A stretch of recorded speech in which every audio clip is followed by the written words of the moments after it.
سيدنا ومولانا محمد وعلى سيدنا علي وسيدتنا فاطمة وسيدتنا زينب وسيدنا حسن وسيدنا حسين وعلى آله وصحبه وبارك وسلم اللهم صل على سيدنا ومولانا محمد وعلى بسم اللہ الرحمن الرحیم۔ السلام علیکم ناظرین، پروگرام صبح نور کے ساتھ آپ کا میزبان نذیر احمد غازی حاضر ہے۔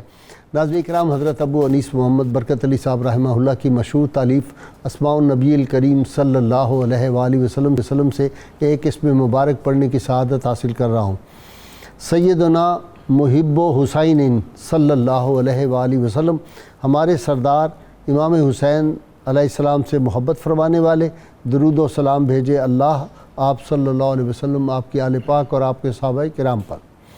حضرت عبداللہ بن رضی اللہ تعالی عنہما سے روایت ہے کہ جب یہ آیہ مبارکہ قُل لا اسألکم علیہ اجرا الا المودۃ فی القربى نازل ہوئی تو صحابہ کرام رضوان اللہ علیہم اجمعین نے بارگاہ نبی صلی اللہ علیہ وآلہ وسلم میں عرض کیا، یا رسول اللہ صلی اللہ علیہ وآلہ وسلم، آپ کی قرابت کون ہیں جن کی محبت ہم پر واجب ہے؟ تو آپ صلی اللہ علیہ وسلم نے فرمایا، علی، فاطمہ اور ان کے دو بیٹے حسن و حسین علیہم السلام۔ اسی طرح ایک مقام پر سیدنا علی مرتضیٰ شیر خدا نے ارشاد فرمایا کہ حضور نبی کریم صلی اللہ علیہ وسلم سیدنا امام حسن اور امام حسین علیہم السلام کے ہاتھ پکڑے ہوئے تھے اور فرمایا، جو مجھ سے محبت کرے گا اور ان دونوں شہزادوں کے والد ماجد علی بن ابی طالب کرم اللہ وجہ الکریم اور ان شہزادوں کی والدہ ماجدہ سیدہ طیبہ طاہرہ فاطمہ سلام اللہ علیہا سے محبت کرے گا، وہ قیامت کے دن میرے خاص بندوں میں ہوگا۔ ناظرین کرام، کسی نے کہا تھا کہ مکہ اداس کر کے شہ کربلا چلے اور اپنے تمام ساتھ لیے قافلہ چلے، جانے بطول قلب شاہ لا فتح چلے، کعبے کے آس پاس یہ کر کے فغاں چلے، اے بیت کردگار شہادت قریب ہے، یہ آخری طواف شہ مشرقین چلے۔ ناظرین کرام، ازل سے قسام ازل نے دو ہی راستے پیدا کیے ہیں، ایک حق کا راستہ ہے اور ایک باطل کا راستہ ہے، اور پھر حق کے راستے میں بھی اس کی دو شاخیں ہیں، ایک رخصت کا راستہ ہے اور ایک عزیمت کا راستہ ہے، اور پھر ایک راستہ جو ہوتا ہے وہ تدبیر کا ہے اور ایک تقدیر کا ہوتا ہے، لیکن دیکھا یہ ہے تاریخ میں کہ ہمیشہ تدبیر سے تقدیر جو ہے وہ جیت جایا کرتی ہے۔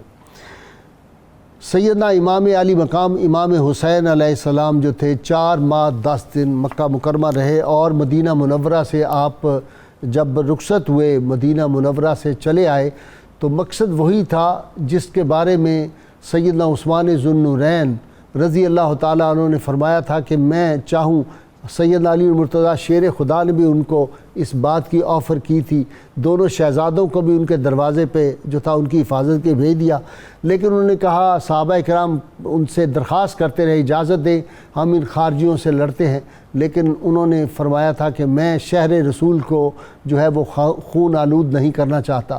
یہی بات تھی امام علی مقام امام حسین علیہ السلام 4 ماہ 10 دن مکہ مکرمہ میں شیب ابی طالب میں رہے۔ شیب ابی طالب میں آپ کا قیام کیوں تھا، اس میں کون سی اہل نظر کے سامنے حکمتیں ہیں، یہ تو میرے اسکالر بیان کریں گے۔ یزید نے ایک پلان کیا تھا کہ جب حج کا موقع ہوگا، بہت زیادہ لوگوں کا ہجوم ہوگا، تو اس نے ایسے کمانڈو بھیجے تھے جن کے پاس زہر آلود جو تھے وہ خنجر تھے۔ انہوں نے کہا جب امام علی مقام حج کر رہے ہوں گے، طواف کر رہے ہوں گے، اس دوران میں ان کو وہ جو زہر آلود خنجر ہے وہ چبھو دیا جائے گا، اور اس طرح ان کی شہادت جو ہے وہ واقع ہو جائے گی۔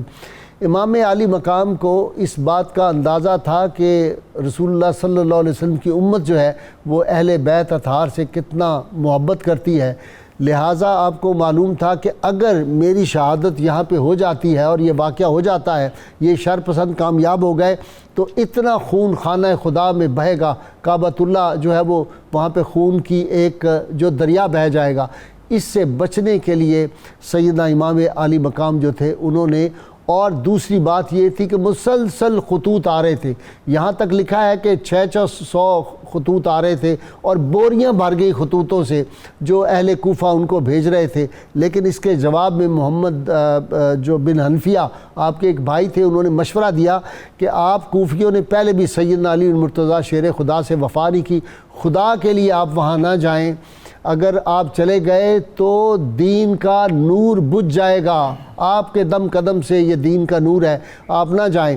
اس کے باوجود امام عالی مقام نے کہا نہیں، میں اس لیے جاؤں گا کہ مجھے انہوں نے لکھا ہے کہ کل قیامت کے روز اللہ کے حضور ہم کہیں گے کہ جناب ہم تو یزید کے گورنر کی بیعت نہیں کی، نہ یزید کی بیعت کی، ہم نے امام پاک سے کہا تھا کہ جو اللہ کی حدود ہے ان کو پامال کیا جا رہا ہے، شریعت کی حدود کو پامال کیا جا رہا ہے، ہم امام پاک کے ہاتھ پہ بیعت کرنا چاہتے، امام صاحب تشریف نہیں لائے۔ اسی بات پہ حضرت عبداللہ بن جعفر نے اپنے دونوں شہزادوں کو بھی بھیجا، اور یہاں میں بات یہ عرض کر دوں کہ محمد بن حنفیہ رضی اللہ تعالیٰ عنہ جو تھے وہ اتنا روئے جب امام پاک نے ان کی بات نہیں مانی، ایک کہتے ہیں کہ وہ جو وضو کا پیالہ تھا وہ بھر گیا تھا ان کے آنسوؤں سے، وہ دیکھ رہے تھے کہ یہ کیا ہوگا۔ اسی طرح عبداللہ بن جعفر نے اپنے شہزادے بھیجے، کہا خدا کے لیے یہ دین کا نور بجھ جائے گا، آپ وہاں نہ جائیں، لیکن اس کے باوجود تقدیر غالب رہی، اور امام پاک نے فرمایا جب میں دیکھوں، اب یہ خطبے کے میں 2-3 الفاظ جو ہے وہ اپنے باقی اسکالر حضرات میرے بیان کریں گے۔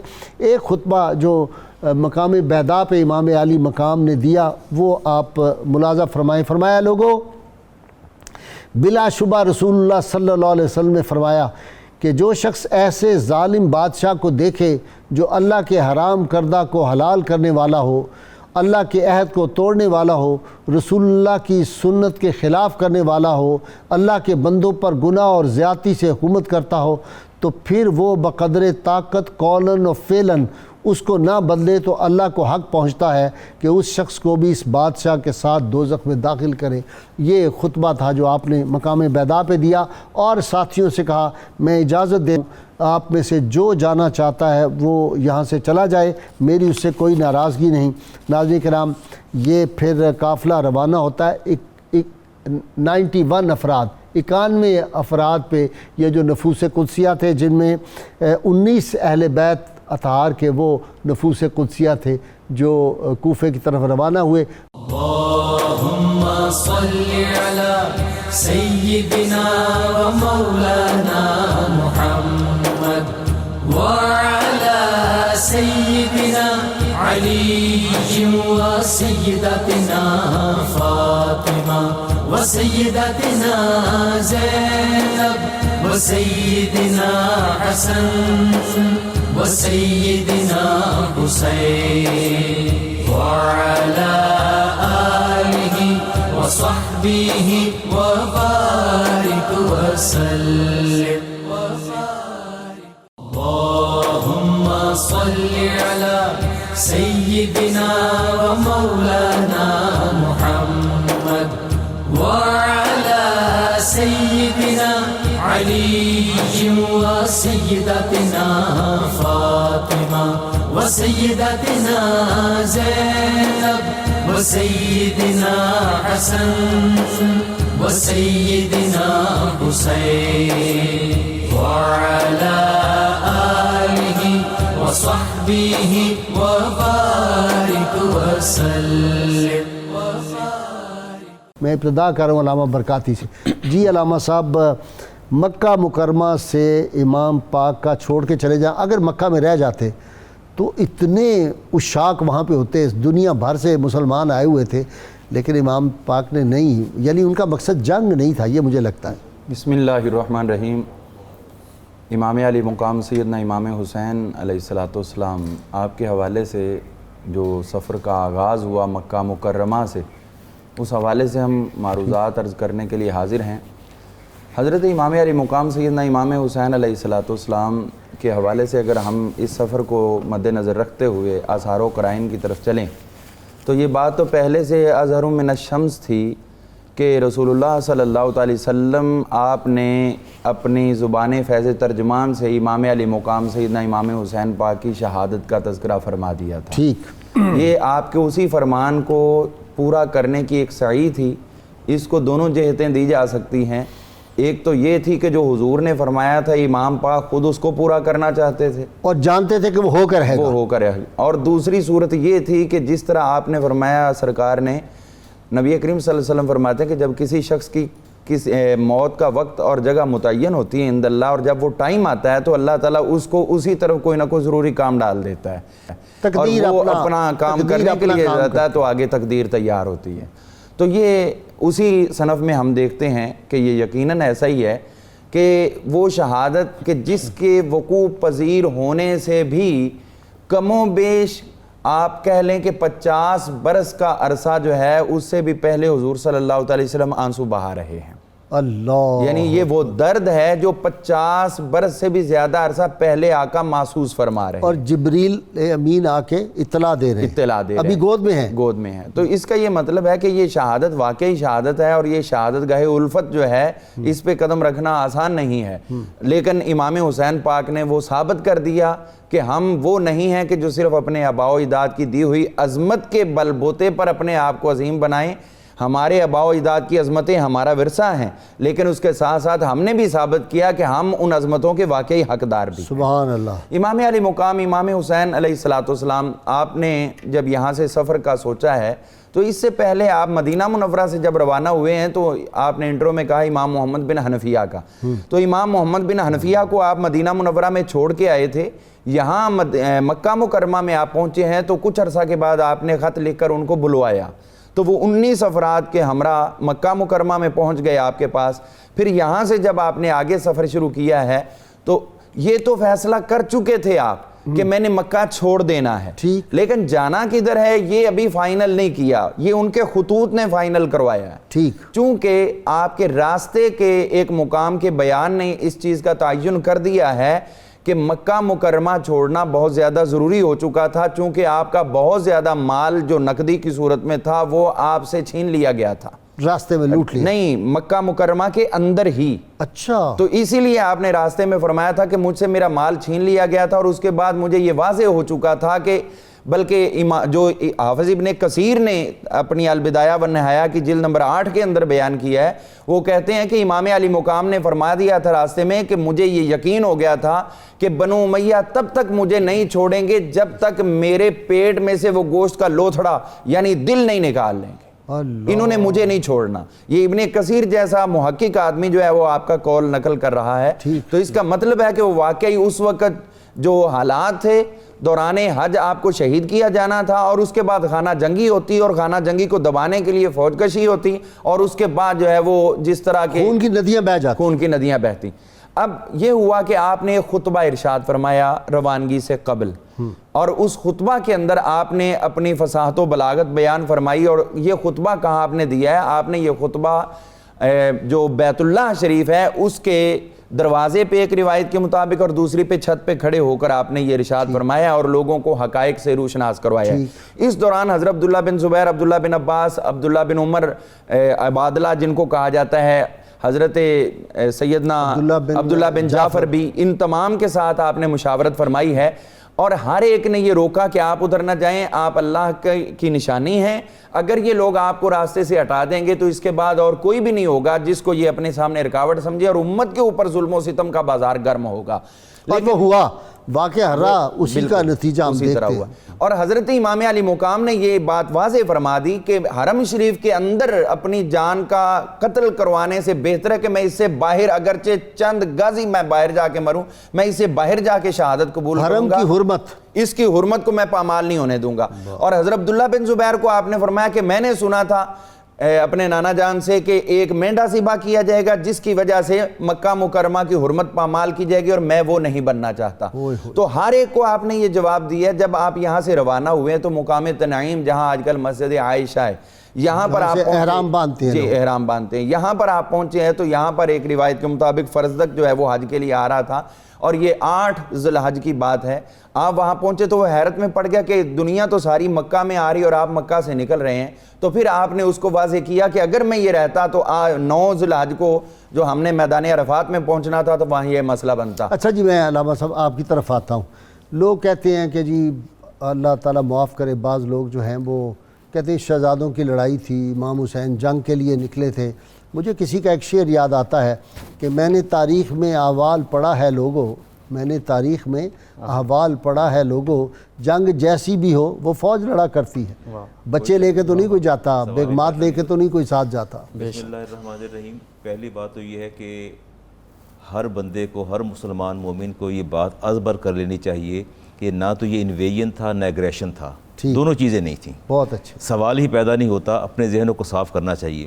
دوسری بات میں یہ کروں گا کہ میرے کریم آقا علیہ السلام کا ارشاد گرامی ہے، ادبوا اولادکم علی ثلاث خصال، کہ لوگوں اپنی اولاد کو بچپن سے 3 باتیں سکھا دینا، حب نبیکم، اپنے نبی کی محبت، و حب اہل بیتی، اور میرے اہل بیت کی محبت، و قراءۃ القرآن۔ 3 چیزیں۔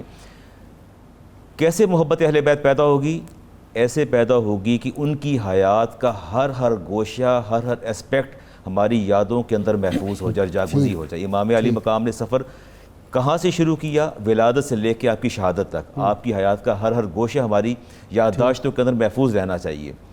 بنیادی بات تو دیکھنا تو یہ ہے کہ سفر آپ نے کیا، مدینہ سے آپ مکہ روانہ ہوئے، جبکہ حدیث پاک آپ کے پیش نظر تھی، من استطاع ان یموت بالمدینہ فلیموت، جس کو استطاعت ہو تو وہ مدینہ کے اندر موت کو ہے قبول کرے، فانی اشفع لمن یموت بہا، میں اس کی شفاعت کروں گا جو مدینہ میں اس کا انتقال ہوگا۔ یہ حدیث پاک پیش نظر تھی، اور مکہ کی جو ہے وہ محبت اور اس کی حرمت، اور اس کے ساتھ ساتھ بھی دیکھیے کہ وہاں جو ہر محبت کا سوتا پھوٹتا ہے، آپ کے سارے رشتے، نانی جان وہاں موجود تھیں، آپ کی سب رشتے موجود تھے، اس کے باوجود نانی کی قبر وہاں ہے، دادا کی قبر وہاں ہے۔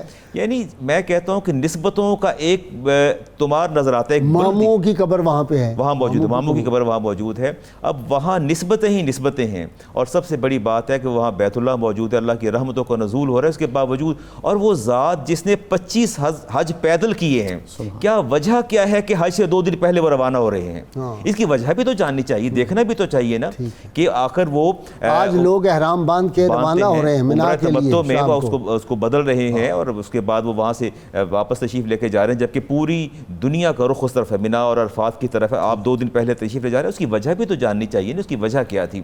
آپ نے، لوگوں نے اس کی وجہ کو نہیں دیکھا، وہ سطحی پہ بات کو دیکھتے ہیں۔ آپ نے اب جس کی وجوہات 2-3 میں آپ کے سامنے رکھتا ہوں، آپ نے ارشاد فرمایا کہ پہلی وجہ تو یہ تھی، انی رأیت رسول اللہ فی المنام، میں نے اپنے نانا جان کو خواب کے اندر دیکھا، وقت امرنی فیہا بامر وانا مادن لہو، اور انہوں نے مجھے حکم دیا کہ آپ مکہ کو چھوڑ دیں اور مجھے ایسا کرنا ہے، مجھے ایسا کرنا ہے۔ آپ سے پوچھا کہ ما تلک الرؤیا، آپ نے کیا خواب دیکھا؟ فقال لا احدث بها عهدا حتى القى ربی، واللہ جب تک میں زندہ ہوں تب تک میں رب سے جب تک نہیں مل جاتا میں اس خواب کو کسی کو بیان نہیں کروں گا۔ پہلی بات تو یہ ذہن میں رکھ لینی چاہیے کہ امام علی مقام کا سفر اجازت نبی کریم علیہ السلام کے ساتھ اور حکم نبی مصطفیٰ کریم علیہ السلام کے ساتھ تھا، اس کے پیچھے حکمت پوشیدہ تھی۔ دوسری بات جیسے کہ آپ نے اپنے انٹرو میں فرمائی، بہت اچھی بات آپ نے فرمائی، آپ فرماتے ہیں ان یزید ارسل مع الحجاج 30، یزید نے مکاری کرتے ہوئے، جیسے آپ نے کمانڈوز کا لفظ استعمال کیا، اس نے ٹرینڈ لوگ بھیجے، 30 لوگ بھیجے، رجلا وامرهم یقتل حسین علی کل حال، کہ امام علی مقام جہاں مل جائیں، ہر حالت میں، چاہے مینا میں ہو، مطاف میں ہو، مزدلفہ میں ہو، عرفات میں ہو،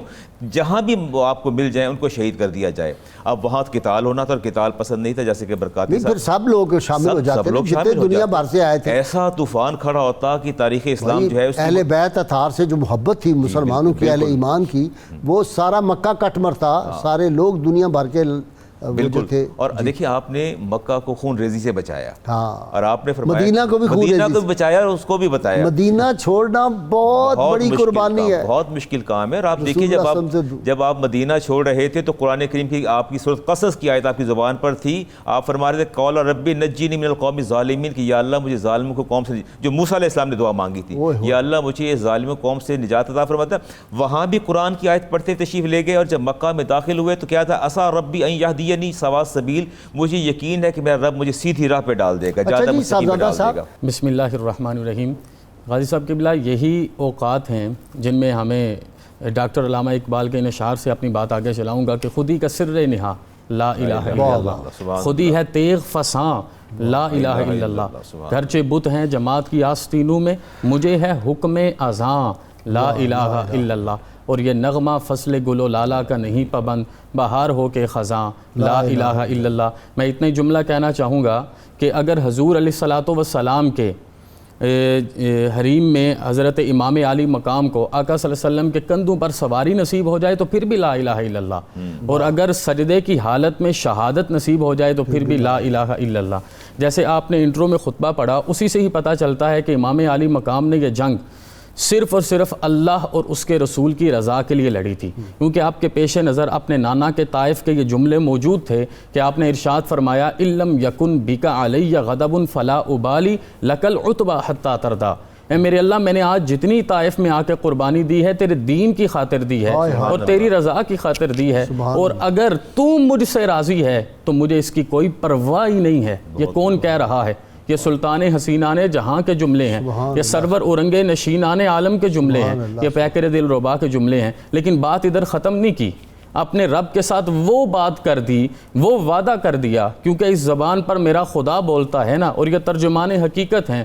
فرمایا لکل عتبہ حتی تردا، صرف ایک طائف نہیں، جس موقع پر بھی تیری رضا کے لیے مجھے طالب بن کے نکلنا پڑا، میں نکلتا رہوں گا یہاں تک کہ تو میرے ساتھ راضی ہو جائے۔ امام علی مقام اپنے خطبے میں جو ارشاد فرماتے ہیں، یہاں سے ساری باتیں ہمارے سامنے واضح ہو کے آ جاتی ہیں۔ آپ نے ارشاد فرمایا ایھا الناس ان رسول اللہ صلی اللہ علیہ وآلہ وسلم، آپ ارشاد فرماتے ہیں کہ من رعا منکم رجلا سلطانا جائرا مستحلا لحرام اللہ ناقصا لعہد اللہ ومخالفا لسنت رسول اللہ صلی اللہ علیہ وآلہ وسلم یعمل فی عباد اللہ بالاسم والعدوان، کہ یہ میرے نبی صلی اللہ علیہ وسلم کی حدیث ہے کہ جب تم میں سے کوئی بندہ کسی ایسے جابر سلطان کو دیکھے جو اللہ کے حلال کردہ کو حرام کرنے والا ہو، جو اللہ کے ساتھ اپنے عہد کو توڑنے والا ہو، جو میری پاک سنت کی مخالفت کرنے والا ہو، جو لوگوں پر حکمرانی ظلم اور تشدد کے ساتھ کرتا ہو، تم نے اس کو اس وقت اپنے ہاتھ کے ساتھ یا زبان کے ساتھ روکنا ہے۔ اگر تم نہیں روکو گے تو کان حق اللہ تعالی ان یدخلہ مدخلہ، یہ اللہ پاک کا حق ہے کہ جہاں پر اس کو عذاب دے گا وہاں پر تمہیں بھی عذاب دے گا۔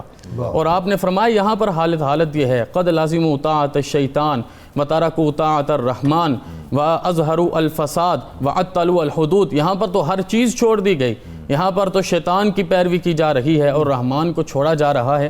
فصاحت و بلاغت کے ساتھ ساتھ یہ آپ کا وہ جذبہ، آپ کو جس جذبے کے لیے حضرت سیدہ مخدومہ کائنات فاطمہ الزہرا رضی اللہ عنہا نے پروان چڑھایا تھا، اور آپ کو یقین کتنا تھا کہ آپ دوسرے خطبے میں ارشاد فرماتے ہیں، اور یہ حضور علیہ الصلوۃ والسلام کے اس جملے کے ساتھ ملے گا۔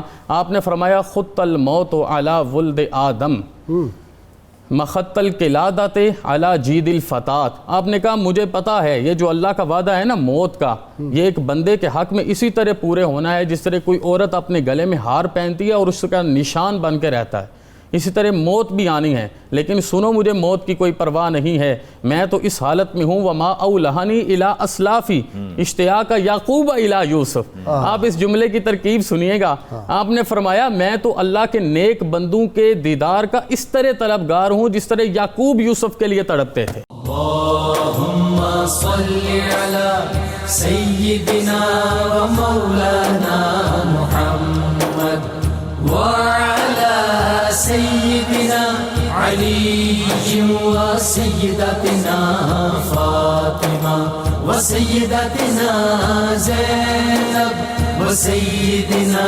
حسن و سیدنا حسین وعلی آلہ و صحبہ و بارک وسلم۔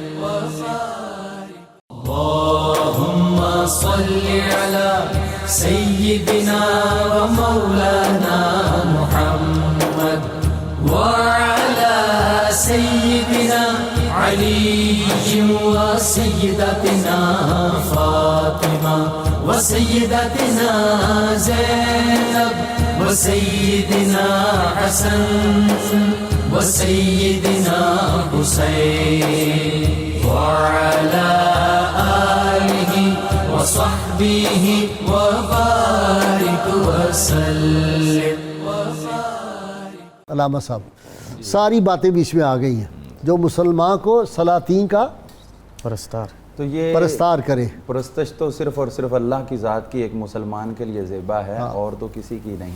لیکن جو عبد الدرہم بن جائیں حکمراں ہے ایک وہی، باقی بتان حاضری. اقبال نے کہا وہی اسی کی حکومت ہے، سدا کی بادشاہی اس کی ہے، سدا رہے گی. یہ تو ایک جس طرح کہتے ہیں نا کہ ایک وقتی چمک ہوتی ہے اور یہ چند سالوں کی ہوتی ہے. اگر دنیا کی لاکھوں سال عمر میں سے دیکھیں تو کوئی 10-20 سال حکومت کر جائے تو اس کی کیا حیثیت ہے. صحیح بات. جنہوں نے سالوں کی کئی صدیاں کر دی فرعون وغیرہ نے، وہ بھی تو چلے گئے. وہ بھی چلے گئے. ہاں یہ حکومتیں جانی. تو یہ اس طرح ہم صورتحال دیکھتے ہیں کہ امام علی مقام نے جب سفر شروع فرمایا ہم موضوع کے مطابق، تو آپ مکہ مکرمہ سے نکلے ہیں تو 3 منزلوں کے بعد ایک عقیق مقام آیا. تو یہاں پر جو ہے وہ حضرت اونو محمد کو حضرت عبداللہ بن جعفر نے آپ کی خدمت میں روانہ کیا. آپ کے بھانجے تھے سیدہ زینب کے شہزادے، ان کو بھیجا تھا. اور اس سے پہلے پر لطف بات یہ ہے کہ سیدہ کی امام پاک سے محبت دیکھے اپنے بچوں کو چھوڑ کے تنہا آپ کے ساتھ. ہائے ہائے ہائے، ایسی بہن دنیا میں سبحان. بھائی کو نہیں چھوڑا، اولاد کو چھوڑ کے آیا. تو اس سے بڑھ کے اور کیا محبت ہوگی. اور یہ وہی اچھا ایک چیز ہے میں نا. بات آپ کو عرض کروں، یہ بڑا آپ نے نازک معاملہ چھیڑ دیا. جن بہنوں کی تربیت اچھی ہوتی ہے نا دنیا میں، ان کے بھائیوں کے لیے یہی جذبات ہوتے ہیں. سبحان. بے شک جن کی ایسے ہی ہے. تربیت ٹھیک ہوتی ہے نا، وہ میں نے دیکھا ہے بہنیں بڑی دولت. اور یہی سب سے قیمتی اثاثہ ہوتے ہیں. تو یہ جذبات جو ہیں وہ یقیناً امام علی مقام امام حسین علیہ السلام کے ساتھ ہر مومن کو ہونے چاہیے، جو سیدہ نے ہمارے لیے یہ راہیں متعین کر دی ہیں.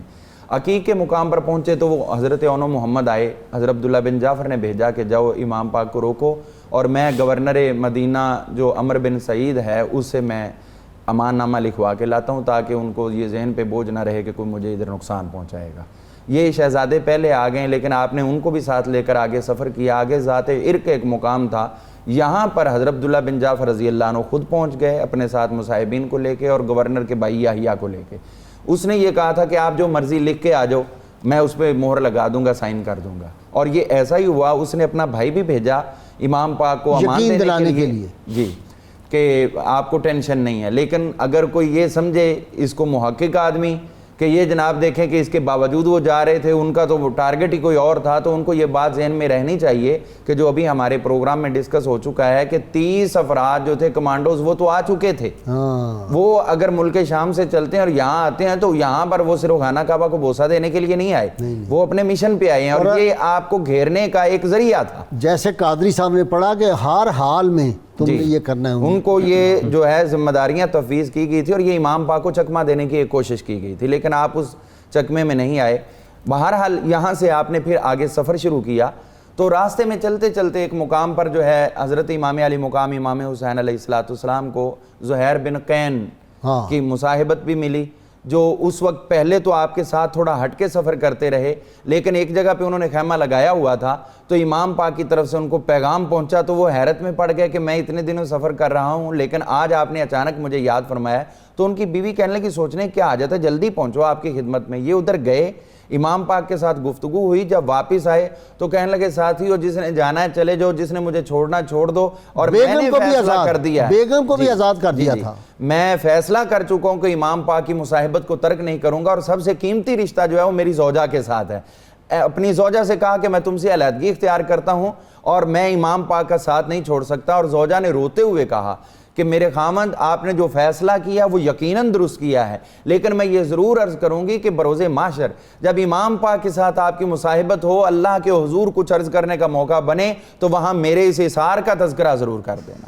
یہ کتنی محبت ہے علیحدگی کے باوجود بھی وہ ان سے توقع کرتی ہیں کہ یہ قیامت کو مجھے در حسین سے خیرات لے کر دیں گے. ہمارا بھی تو علامہ صاحب یہی مقصد ہے. ہم یہ جو اتنے پروگرام اہل بیت اطہار پہ کرتے ہیں، ہمارا بھی مقصد یہ ہے جب قیامت کا دن ہو تو ان کے غلاموں کی فہرست تیار ہو تو ہمارا اللہ تعالیٰ ہم سب کو نصیب فرمائے. اور یہی مشن ہے ہمارا کہ دوسرے بھی اس محبت میں ہمارے ساتھی اور راہی بنے. راستے میں آپ نے ایک مقام پر قیس جو تھے ان کو روانہ کیا کہ خط دے کر کہ جا کر اہل کوفہ کو پیش کرو کہ میں آ رہا ہوں اور اتنی منزل دور ہوں. تو جب یہ قیس جو ہے وہ چلتے ہوئے، قیس بن مصر سیداوی، یہ گئے ہیں تو راستے میں ان کو گرفتار کر لیا گیا. جب انہوں نے دیکھا کہ اب گرفتاری یقینی اور یہ مجھ سے امام پاک کا راز لیں گے, انہوں نے آپ کا خط مبارک جو ہے وہ شہید کر کے ایک روایت کے مطابق وہ نکل لیا. تو وہ جیسے ہی نکلا, اب وہ سپاہیوں نے پکڑ لیا اور پکڑ کے وہ لے گئے گورنر کے پاس, عبید اللہ ابن زیاد کے پاس. کہنے لگے کہ اس نے یہ حرکت کی ہے. تو امام پاک سے حوالے سے جو محبت ہے وہ دیکھیے انہوں نے کیسے آشکارا کی. وہ کہنے لگا کہ بتاؤ تم نے وہ نامہ مبارک جو ہے وہ ختم کیوں کیا؟ انہوں نے کہا بس وہ میں ایسے ہی سمجھ رہا تھا, مجھے کیا پتا کہ تو اتنا بڑا گورنر بیٹھا, میں خود لا کے تجھے پیش کر دیتا. تو اس نے کہا کہ اب بتاؤ وہ تھا کن کے نام؟ کہنے لگے وہ کتنے لوگ تھے, میں تو کسی کو نہیں جانتا. ہر چیز کا جواب ایسا دیا, یا اس کو خاموش ہونا پڑا یا اس کو امام پاک کی عظمت کے سامنے سر نگو ہونا پڑا.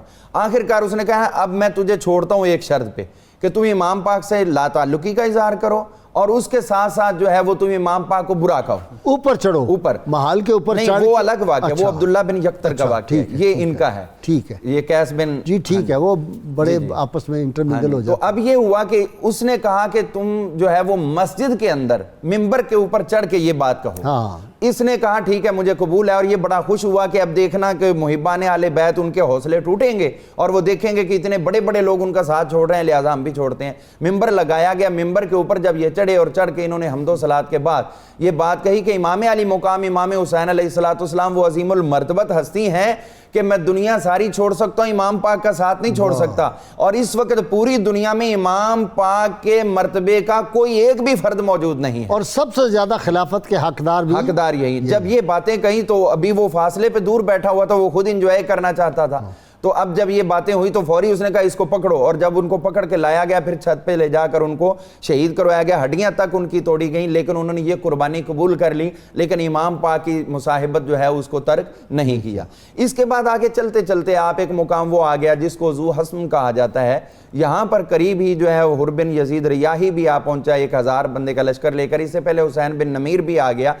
ابھی یہ ادھر بیٹھے ہوئے تھے تو ایک شخص کو آپ نے اذان دینے کے لیے کہا, اس نے دیکھا تو اللہ اکبر کہا. کہنے لگا, وہ مجھے پوچھا کہ یہ الگ سے تکبیر کیوں کہی ہے؟ کہنے لگا وہ سامنے مجھے خرمے کے درخت جو ہے نا وہ نظر آ رہے ہیں کھجوروں کے. تو آپ نے فرمایا کہ یہ علاقہ کھجوروں والا نہیں ہے, غور سے دیکھو. جب دیکھا گیا تو وہ حر جو ہے وہ لشکر لے کر آ رہا تھا, اور امام پاک کے پاس ایک چشمہ تھا. یہ حوض کوثر کے جو ساقی ہیں ان کا کردار یہ ہے کہ اگر دنیا میں ایسا ہے تو آخرت میں کیسا ہوگا. اچھا یہ ذرا واقعہ میں اب قادری صاحب آپ ہور پہنچ گیا جی وہاں پہ. اچھا میں آپ کی بات کی طرف آنے سے پہلے بھی آپ نے جب وقفے پہ تشریف لے جا رہے تھے آپ نے ایک بات کہی نوجوان نسل کے حوالے سے, ٹھیک کہ نوجوان نسل کی فکر اور سوچ پر ایک غبار کا دبیز غلاف ڈال دیا گیا ہے, ٹھیک ہے, اور منفی پروپیگنڈا کر کے امام علی مقام کی شخصیت کو جو ہے نقصان پہنچانے کی کوشش کی جا رہی ہے. بڑی تیز کوششیں کی جا رہی ہیں, حتیٰ کہ یزید کو امام یزید اور رضی اللہ تعالیٰ عنہ دیکھیں یہی کوشش ہے نا, اصل میں حق اور باطل کے فرق کو مٹایا جا رہا ہے. ٹھیک, اور امام علی مقام کے موقف کا بیان نہیں کیا جا رہا, اور ان کی اس کاوش اور کوشش اور جہاد کو جو ہے وہ انویژن اور اس کو جو ہے ایگریشن کی طرف منسوب کیا جا رہا ہے. یزید کو جی سرٹیفکیٹ دے دیا, کلیئرنس سرٹیفکیٹ, اس کو تو پتہ ہی نہیں تھا. اللہ کی رضا کا سرٹیفکیٹ دیا چلا جا رہا ہے. میں سمجھتا ہوں کہ اس وقت سب سے جو اہم ضرورت ہے ان کے اس سوچ اور فکر سے اس دبیز غلاف کو اتارنے کی ضرورت ہے. امام کے موٹو اور منشور کو بتانے کی ضرورت ہے کہ امام کا موٹو کیا تھا, ان کا منشور کیا تھا, ان کا موقف کیا تھا. آپ فرماتے ہیں کہ جب آپ روانہ ہوئے مکہ تو آپ نے خط لکھا اہل بصرہ کو, فرمایا اہل بصرہ انا ادعوکم الی کتاب اللہ, اے اہل بصرہ میں تمہیں اللہ کی کتاب کی طرف بلا رہا ہوں. فرمایا وہ سنت نبی ہے, اس کی سنت کی طرف بلا رہا ہوں. فإن السنۃ قد امیتت, سنت میرے نبی کریم علیہ السلام کی جو ہے وہ دم توڑتی چلی جا رہی ہے. وإن البدعۃ قد احیت, اور بدعت کو جو ہے وہ زندہ کیا جا رہا ہے. اور آپ نے فرمایا ان تسمعوا قولی واطیعوا امری, تمہیں میرے قول کو بھی سننا ہے, ہر میری بات کو بھی سننا ہے. اہداکم سبیل الرشاد, میں تمہیں زیادہ مستقیم کی طرف لے کے چلنے والا ہوں. یہ انویژن نہیں ہوتا, اس کو آپ یہ نہیں کہ وہ انویٹ کرنے جا رہے ہیں یا اگریشن کرنے جا رہے ہیں, اور اللہ کی کتاب کی طرف بلا رہے ہیں اور سنت مصطفیٰ کی طرف بلا رہے ہیں. نغمہ کو اقبال نے کہا نا, نغمہ کو جاؤ من کو جا, ساغ سخن بہانہ ایست, سوئے قطار می کشم ناکائے بے زمام رہا. امام پاک یہ کر رہے ہیں, ناکائے بے زمام رہا. اگلی بات فرماتے ہیں کہ معاذ اللہ ان یعوذت بربی وربکم, میں تمہارے اور اپنے رب کی پناہ چاہتا ہوں، من کل متکبر، ہر متکبر سے میں رب کی پناہ چاہتا ہوں، تمہارے رب کی اور اپنے رب کی۔ فرمایا لا یؤمن بیوم الحساب، جو یوم حساب پر یقین نہ رکھتا ہو، اشارہ یزید کی طرف تھا۔ فرمایا میں اللہ کی پناہ چاہتا ہوں اس یزید سے جس کا یوم حساب پر جو یقین نہیں ہے۔ اور آپ نے فرمایا واللہ لا اؤتیہم بیدی ایطاء الذلیل، خدا کی قسم میں کبھی بھی اپنا ہاتھ اس ذلیل کے ہاتھوں میں نہیں دوں گا، ولا اکر لہم اقرار العبید، اور نہ ہی میں کسی بے بس غلام کی طرح اس کی غلامی قبول کروں گا۔ اچھا یزید یہ بھی بات کہتا تھا لوگوں سے کہ تم کہو کہ ہم آپ کے غلام ہیں اور ہم آپ کو ہی سب کچھ مانتے ہیں، وہ تو نعوذ باللہ دبے لفظوں میں خدائی کا دعویٰ بھی کرتے ہیں۔ بالکل بالکل، اس کی سیٹنک اس کی تھنکنگ تھی، بڑی شیطانی سوچ تھی اس کی، اور وہ یہ بات فرمایا کہ میں اس طرح تمہارے ہاتھوں میں ہاتھ دوں گا۔ موٹو میں بالکل ایک جملے کے اندر موٹو بیان کروں گا۔ آپ کا موٹو کیا تھا؟ یہ بالکل اس چینل سے میں پیغام دینا چاہتا ہوں۔ آپ فرماتے تھے مل امام الا العامل بالقرآن، امامت کا حقدار صرف وہی ہے جو قرآن پر عمل کرنا جانتا۔ اللہم صلی علی سیدنا و مولانا محمد وعلی سیدنا علی و سیدتنا فاطمہ و سیدتنا زینب و سیدنا حسن و سیدنا حسین وعلى آله وصحبه وبارك وسلم اللهم صل على سيدنا ومولانا محمد وعلى سيدنا علي وسيدتنا فاطمة وسيدتنا زينب وسيدنا حسن وسيدنا حسين وعلى آله وصحبه وبارك وسلم۔ ناظرین کرام، کتاب الشفا سے جی نسخے کا وقت ہو گیا ہے۔ تکبیرات تشریق ہے جی یہ 9 ذی الحجہ کی فجر سے لے کر 13 ذی الحجہ کی عصر تک ہر فرض نماز کے بعد ایک بار تکبیر تشریق پڑھنا واجب ہے۔ حضور نبی کریم صلی اللہ علیہ وسلم اور صحابہ کرام رضوان اللہ علیہم اجمعین کا یہی معمول مبارک تھا۔ اللہ اکبر لا الہ الا اللہ واللہ اکبر وللہ الحمد۔ سیدنا امام حسین علیہ السلام ارشاد فرماتے ہیں جو شخص کسی مومن کے کرب و غم کو دور کرے اللہ تعالیٰ اس کو دنیا و آخرت کے غم و اندوں کو دور کر دے گا۔ جی صغیر جی۔ مصطفیٰ کا ہے نواسا کربلا میں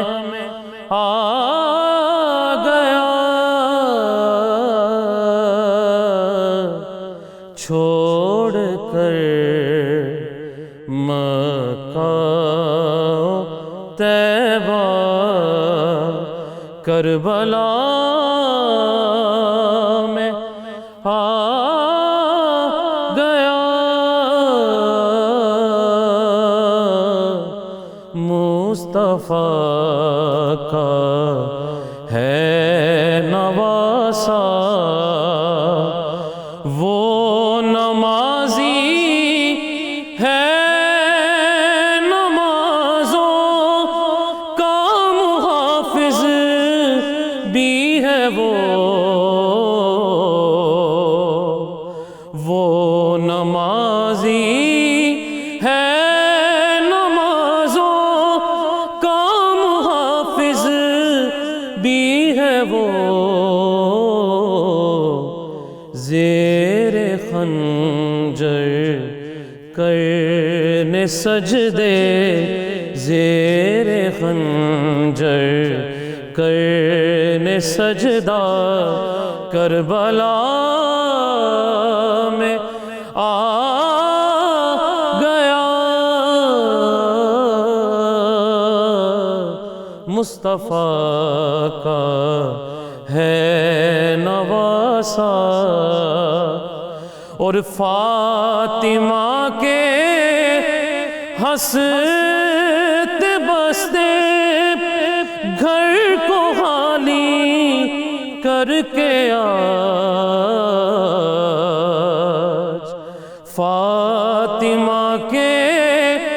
ہنستے بستے گھر کو کر کے خالیہ چھوڑ کر معصوم صغرا کربلا میں آ گیا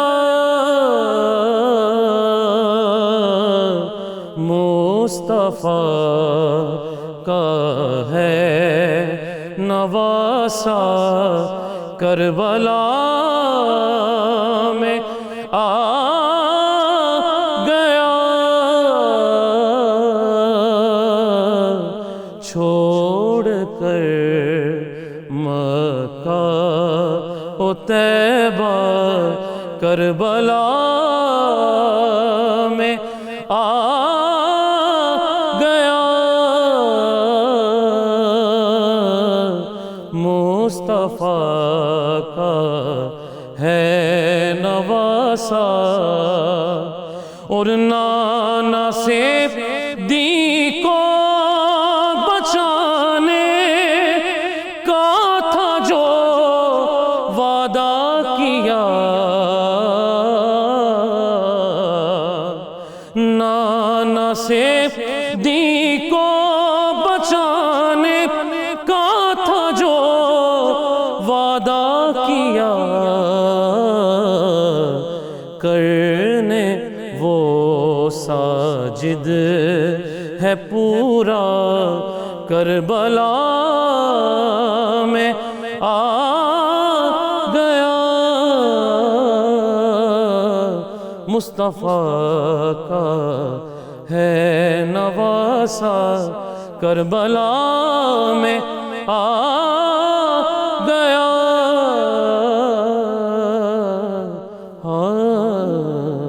اللهم صل على سيدنا ومولانا محمد وعلى سيدنا علي وسيدتنا فاطمة وسيدتنا زينب وسيدنا حسن وسيدنا حسين وعلى آله وصحبه وبارك وسلم